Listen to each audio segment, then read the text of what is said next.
এবার ডিফেন্সের সমস্যা মেটাতে নতুন ব্রাজিলিয়ান ওয়ান্ডার কিডের উপর চোখ স্প্যানিশ ক্লাব রিয়াল মাদ্রিদের। 18 বছর বয়সী সেই খেলোয়াড় খেলেন এনরিক এস্তেভিওদের উঠে আসা পালমারেসে।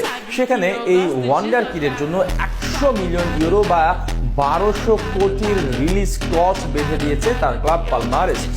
18 বছর বয়সে রিয়াল মাদ্রিদ ছাড়া অন্য ক্লাবের ডেরাতেও আছেন এই তরুণ।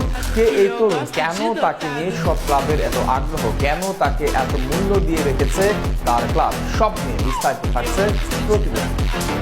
এই সিজনে সেন্টার ব্যাক পজিশন বেশ ভোগাচ্ছে রিয়াল মাদ্রিদকে। মূল দলে নিয়মিত দুই সেন্টার ব্যাক ইনজুরিতে, বিকল্প হিসেবে থাকা কারভাহাল ও সুয়ামিনিও আছে ইনজুরিতে।